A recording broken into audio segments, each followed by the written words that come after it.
අදත් අලුත්ම දෙයක් අරගෙන තමයි මම ආවේ. ඒ තමයි නිවැරදිව නිවසේදී කොහොමද lip scrub එකක්, lip moisturizing එකක්, lip balm එකක් හදාගන්නේ කියලා. අද අපිට තියෙන ලොකුම ගැටලුවක් තමයි අපේ තොල්පටි කළු වෙන එක. ඒකට හේතුව තමයි අපි නිතරම තොල්පටි වල ලිප්ස්ටික් ආලේප කරනවා. ඒවා නිවැරදිව පිරිසිදු කරේ නැති වුනහම තමයි අපේ තොල්පටි කළු වෙන්නේ. ඒ වගේම අපේ තොල්පටි වලත් මැරුණු සම තියෙනවා. ඒවා එකතු වුනහම අපේ තොල්පටි අවපැහැ වෙනවා.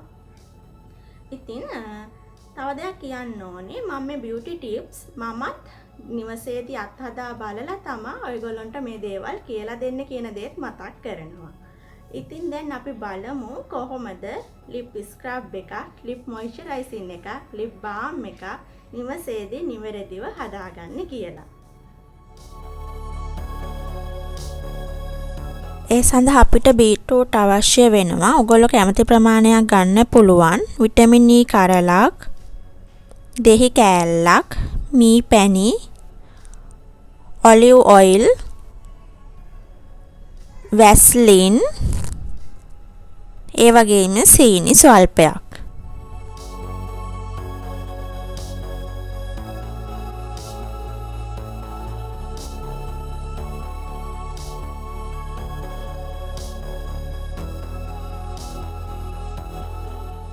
දැන් අපි lip scrub එක හදාගමු.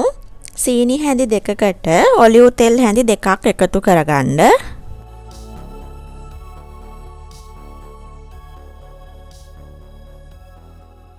ඊට පස්සේ දෙහි කෑල්ලක යුෂ මේ විදිහට එකතු කරගන්න.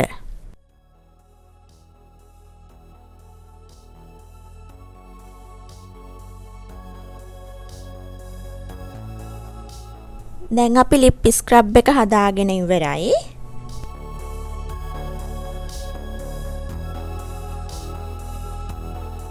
දැන් අපි lip moisturizing එක හදාගන්න යන්නේ. මී පැණි හැන්දක් මේ විදිහට දාගන්න.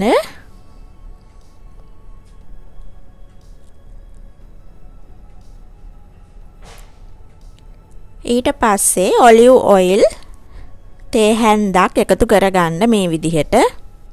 ඊට පස්සේ මේ දෙක හොඳට කලවම් කරගන්න ඕනේ.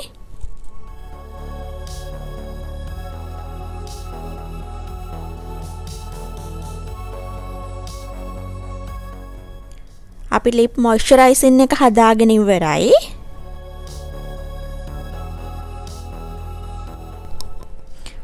දැන් අපි lip balm එක හදාගන්න හදන්නේ. මේ විදිහට බීට්‍රූට් ටික රෙදි කෑල්ලකට දාගෙන බීට්‍රූට් යුෂ ටික පෙරා ගන්න ඕනේ.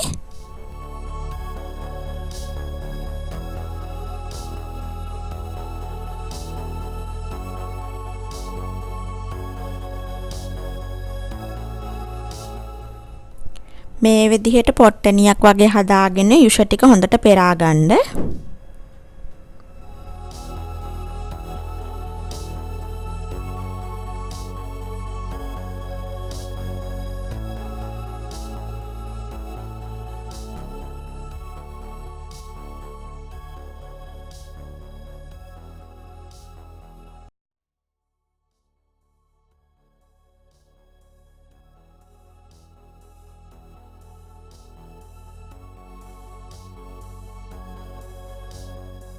ඊළඟට අපි Vaseline ටිකක් මේ විදිහට භාජනයට දාගන්නවා.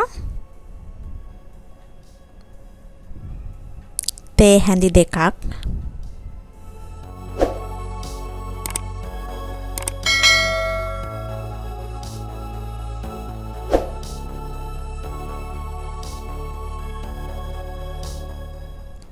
ඊට පස්සේ අපි මේකට බීට්‍රූට් යුෂ ටිකක් එකතු කරගන්න.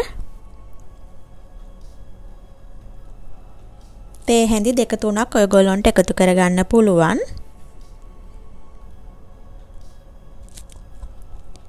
ඊට පස්සේ විටමින් E කරල් එකක් එකතු කරගන්න.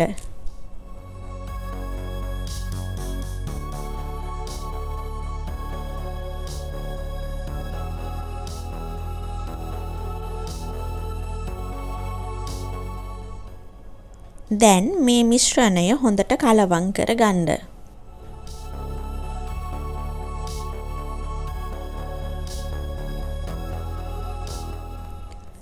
ඔයගොල්ලන්ට පේන්නම ඇති අපි දැන් lip balm එක හදාගෙන ඉවරයි. මේ තියෙන්නේ අපි හදාගත්ත lip balm එක. මේ තියෙන්නේ lip scrub එක, lip moisturizing, lip balm. දැන් අපි ආලේප කරලා බලමු කොහොමද ප්‍රතිඵල කියලා. අපි දැන් lip scrub එක කරගන්න හදන්නේ. lip scrub එක සඳහා ඔලිව් තෙල් හා සීනි තමයි අපි යොදාගත්තේ. මේ ස්ක්‍රබ් එක තොල් මත විනාඩි 10ක් පමණ ආලේප කරලා තියාගන්න ඕනේ. ඒ වගේම දිනපතාම කිරීමට සුදුසු නෑ.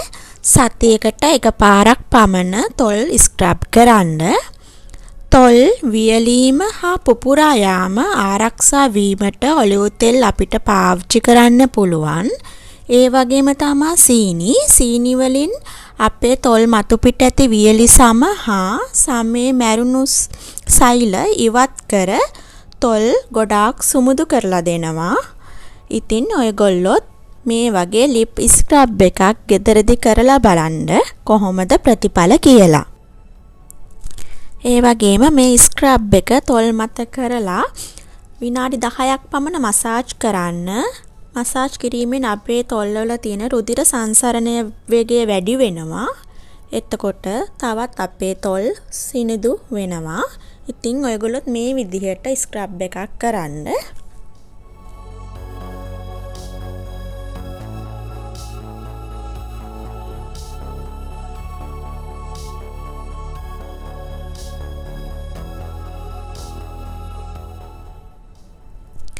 ස්ක්‍රබ් එකෙන් පසුව පිරිසිදු ජලයෙන් ඔයගොල්ලන්ට තොල් දෙක සෝදලා ඉවත් කරගන්න පුළුවන් ස්ක්‍රබ් එක.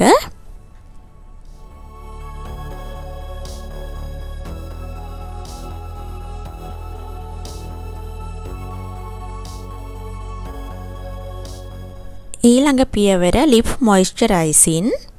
lip moisturizing සඳහා අපි භාවිතා කරේ ඔලිව් තෙල් හා මී පැණි. ඔලිව් තෙල් හා මී පැණි එකට මිශ්‍ර කර ඔබේ තොල්වල ආලේප කරන්න. අපිට මී පැණි ස්වභාවික මොයිස්චරයිස් එකක් විදිහට භාවිතා කරන්න පුළුවන්. ඔලිව් තෙල් හා මී පැණි මිශ්‍ර කර අපේ තොල්වල ආලේප කරාම අපිට දීප්තිමත් තොල් යුගලක් ලබා ගන්න පුළුවන්. ඊළඟට lip balm. lip balm එක සඳහා අපි යොදාගත්තේ beetroot juice, Vaseline, vitamin E. මේ තුන එකට මිශ්‍ර කරලා තමයි අපි lip balm එක හදාගත්තේ. මේ lip balm එක දිනපතාම ඔයගොල්ලන්ට පාවිච්චි කරන්න පුළුවන්. ඒ වගේම මේක සීතකරණේ දාලා තියාගන්නත් පුළුවන්.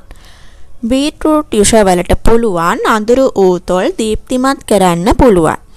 ඒ වගේම Vaseline සීතලට හරි රස්නේට හරි අපේ තොල් පැලිලා තියෙනවා නම්, ඒ වගේම ඉක්මනින්ම වියලිලා තියෙනවා නම් Vaseline ආලේප කිරීමෙන් එම තත්වය මග හරවා ගන්න පුළුවන්. ඒ වගේම තමා Vaseline අපේ තොල්වල ආලේප කළ විට අපේ කට වටා ඇති සංවේදී සම ආරක්ෂා කරගන්නත් පුළුවන්. Vaseline කියන්නේ කිසිම රසයකින් හා සුවඳ විලවුන් වලින් තොර බැවින් Vaseline අපේ සමේ ආලේප කිරීමෙන් කිසිම අසාත්මිකතාවයක් ඇතිවන්නේද නැත. ඒ වගේම තමයි විටමින් E. විටමින් E තොල් මත ආලේප කිරීමෙන් අලුත් සෛල ඉක්මනින්ම නිපදවා ගන්න පුළුවන්. ඉතින් beetroot juice, Vaseline, vitamin E එකට මිශ්‍ර කොට balm එකක් විදිහට හදලා ඔබේ තොල්වල ආලේප කරලා බලන්න කොහොමද කියලා ඔබට සිනිඳු දීප්තිමත් තොල් යුගලක් ලබා ගන්න පුළුවන්. අපි lip scrub එක, lip moisturizing එක, lip balm එක හදාගත්තා. ඉතින් ඔයගොල්ලොත් නිවසේදී මේ වගේ lip scrub එකක්, moisturizing එකක්, balm එකක් හදලා බලන්න කොහොමද කියලා. ඒ වගේම මගේ channel එක subscribe කරන්නත් අමතක කරන්න එපා. ඒ වගේම notification bell එක click කරන්නත් අමතක කරන්න එපා. ඒ වගේම ඔයගොල්ලන්ට මාව follow කරන්න ඕන නම් description එක පල්ලෙහා මගේ social media වල link තියෙනවා. ඒ හරහා ඔයගොල්ලන්ට මගෙත් එක්ක සම්බන්ධ වෙන්න පුළුවන්. ඉතින් තවත් අලුත් වීඩියෝ එකක් අරගෙන ඔයගොල්ලෝ හමුවට එනකන් ඔයගොල්ලෝ සියලුම දෙනාට සුබ දවසක්.